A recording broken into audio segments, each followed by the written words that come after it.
Good morning. It is Saturday, August 9th.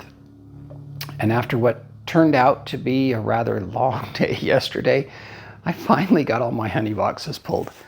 I have 60 boxes here. Some of them are really full and some of them are pretty well empty. So I'm guessing somewhere in the neighborhood of 1,600 pounds, but we'll see. Yesterday just didn't turn out to be the greatest of days. It wasn't bad. It just seemed like one thing after another.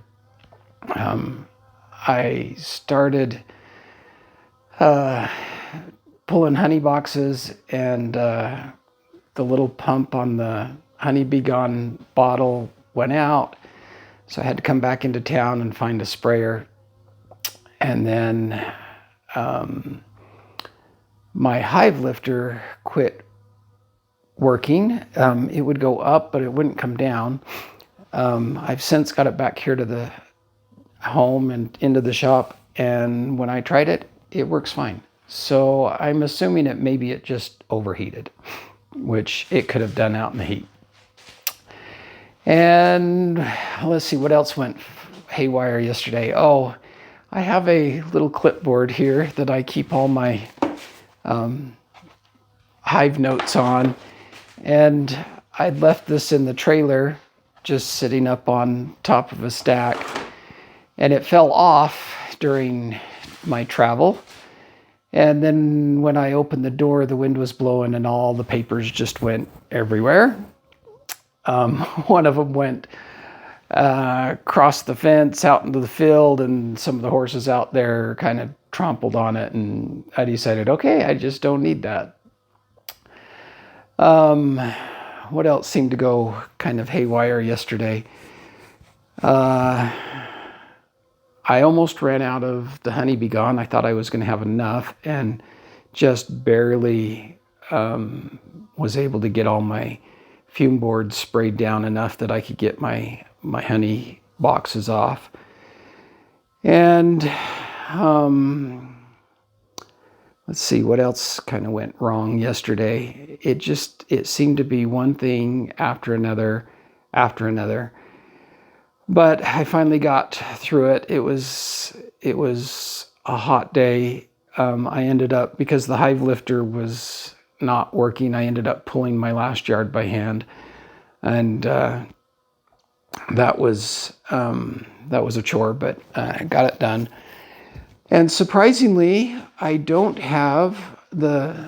all these honey boxes in here, and I usually have, a good handful of bees. Flying around in here, and I'm counting maybe a dozen bees in here. So I did pretty well of getting all the bees emptied out of the honey supers. I've got a fly in here that's going to drive me nuts all day.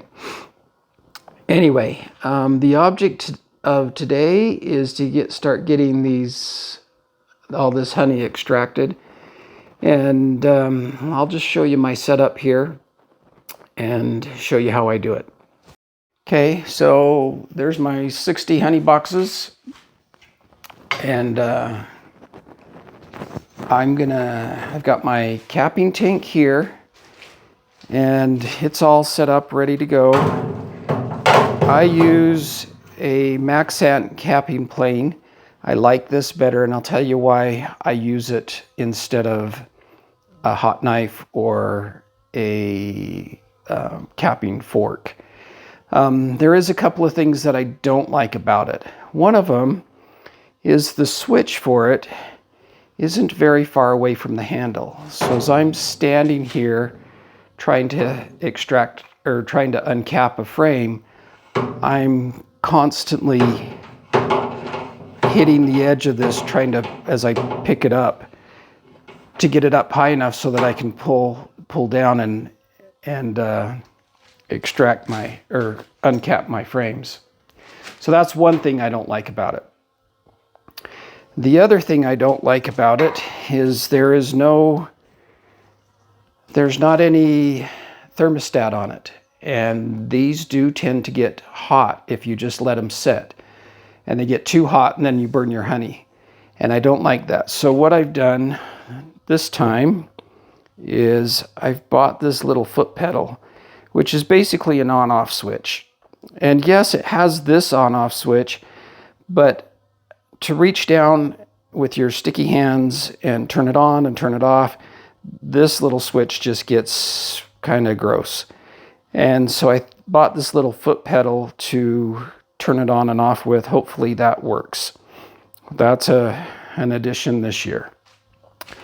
So after uncapping, they obviously go into the extractor, and I have a Hilco 24 frame extractor and love it. Absolutely love it. I've got it programmed, so all I have to do is hit start and it'll go through the run and speed up, and it's just so much easier. I don't have to worry about it.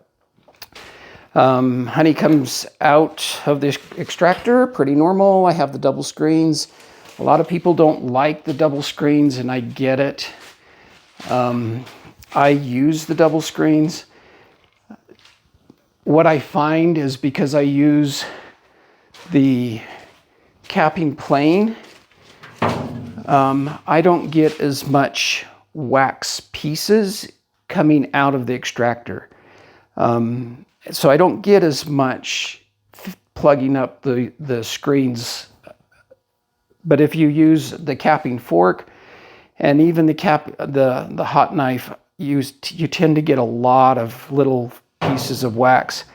And I just don't get that with this. And so that's why I use this, is I don't get as many wax particles coming through the extractor and plugging up the screens. Now I do have 3 screens, and I will trade out between them. And as they do plug up, and they will plug up, I just use, this is a dough scraper. This is just a little plastic dough scraper. These are like 25 cents at the kitchen store. And I'll just use that to scrape out the wax, and I can kind of clean them up. I'll put that wax into the tank, and then they're ready to go again, and I can reuse them. I can do that 4 or 5 times before they finally just kind of plug up to the point where I just need to wash them out. And at that point, I just take them outside and take the hose to them and just spray them out really good, and then wash them, and then they're ready to go again. But I'll probably get through half of these boxes, maybe a little more, before I have to do that. So I've got my buckets, I've got my lids, I have a bucket of hot soapy water just to kind of keep things from getting too sticky. And I've got plastic on the floor, and that's pretty much all my setup. And I'll be in here for the rest of the day, just uncapping and extracting honey.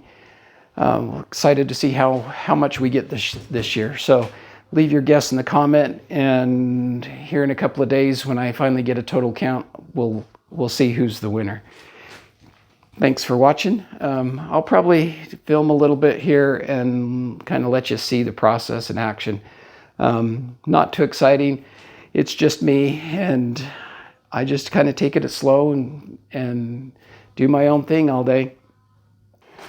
Oh, I just about forgot.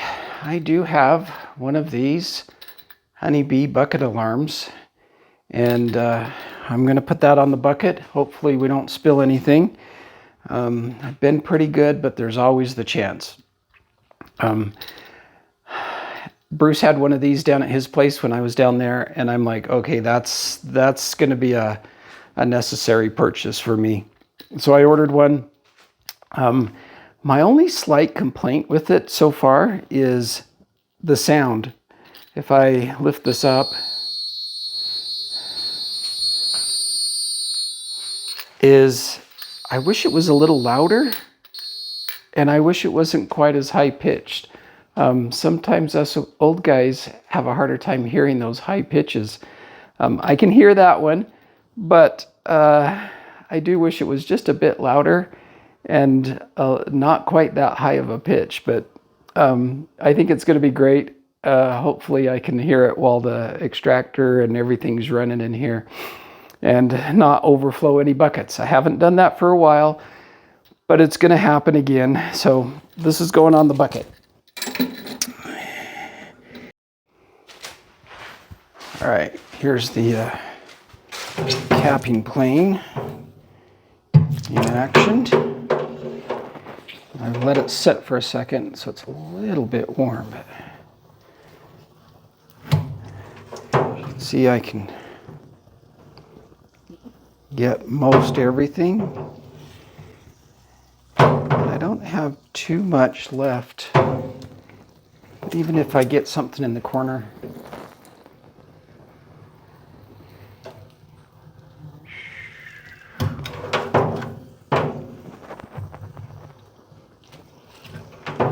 I like it because it's just the width of a medium frame. But even this little stuff, I can just kind of angle it and get up there in the corners, and I don't have too much left over. And I do like to kind of take this and clean all the burr comb off. Just makes it a little easier later. There we go. Ready to go in the extractor. Let's try that again.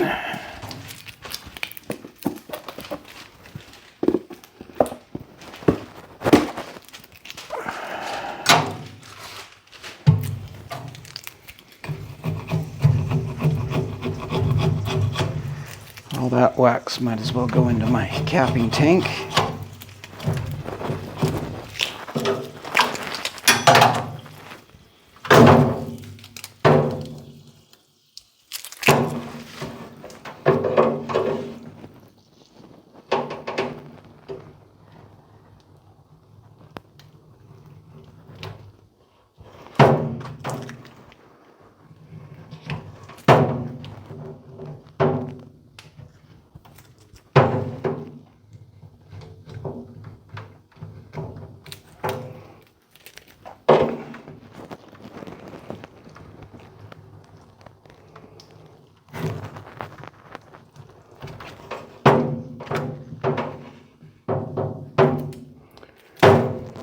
Go.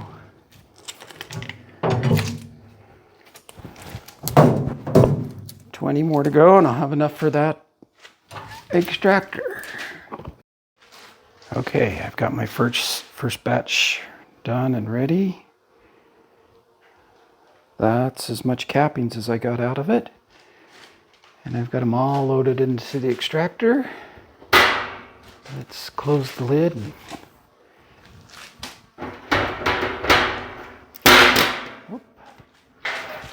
Close the lid and see. Again, this is what I like about Hilco extractors. I can hit run. And I just step back and let it go. It's going to start slow and then it'll gradually speed up. And I don't have to do anything for it. It just does its thing. And I've got it set to go slow at first just so I can make sure that nothing's wobbling around, and then here in just a second it'll kick up and it'll go at a slower speed for a little bit and it'll kick up again. I think I have it kicking up 3 times before it finally hits max speed, and then as soon as it's gone through its routine it'll just stop and I'll know it's done. You can see it's starting to pick up.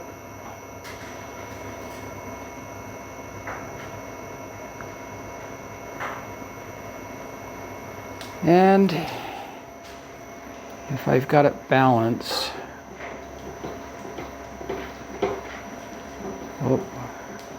you can see it shaking a little bit, but not too bad yet. If it's well balanced, it just doesn't hardly shake. I don't know of any machine that doesn't do that. Maybe I need to invest in John's little springs that go on the bottom of the feet. See if that helps. But If it gets shaken too bad, then I'll stop it and find the frames that are probably quite light and rearrange just a little bit. It's a little bit cool in here. It's only 76 in here, so I'm not sure how well things are coming out.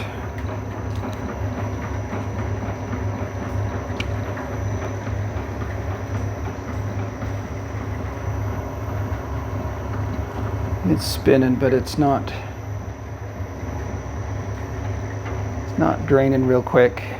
I might have to go have a little heater that I've frequently put in the shed. Yeah, in the middle of the summer, I put a heater in my shed and warm it up to about 83, 85. And another 10 degrees and this honey will extract a whole lot better. So this may take a little bit to get extracted. So if you're struggling getting things to come out of the comb, it may just be that it's too cool. Honey at 85 flows much better than at 75. Okay, got the first batch done. A little bit left in the bottom. And the bucket's about a little more, maybe 3/4 full. So by the time that drains through, that'll be about 3/4 full. So pretty good. Honey seems to be fairly light this year. At least that batch was. I like it when it's light because then when I make creamed honey, the creamed honey comes out really pretty. So that's gonna make some nice creamed honey. And then I've got these frames were pretty light out of that box, so they'll be quick. And I am going to have to go get my little heater and set up in here because it's just too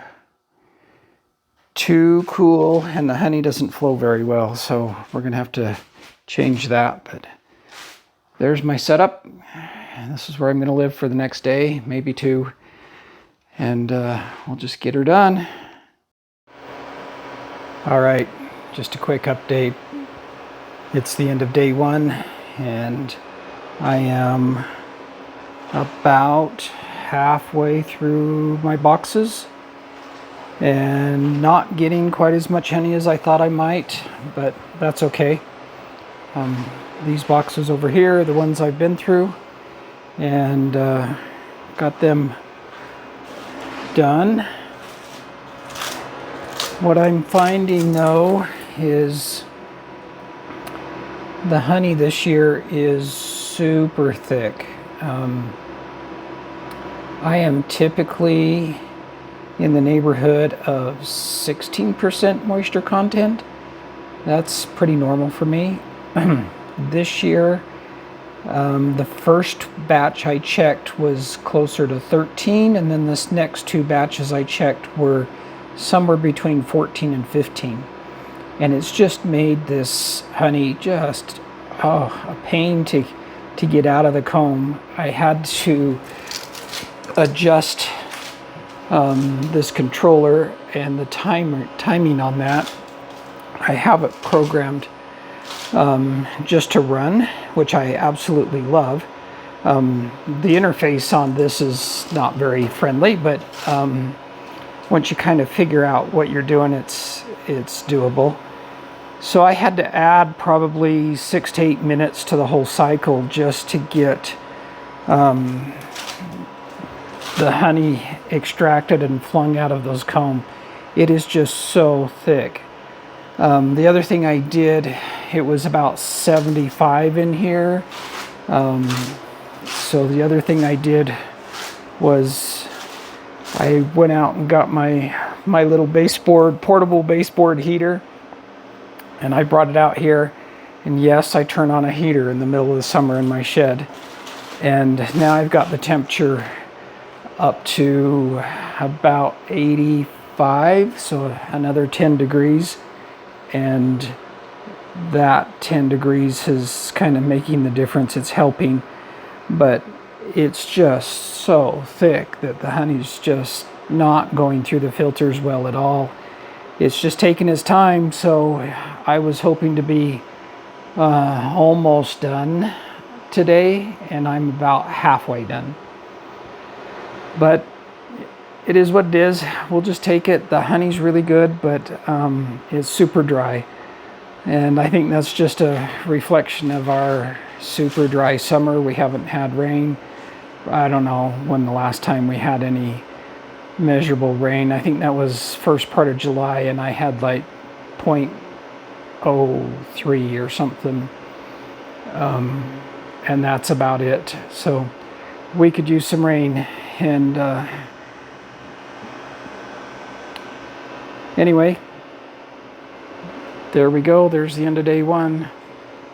Little bit of progress, but we'll just take it as it comes.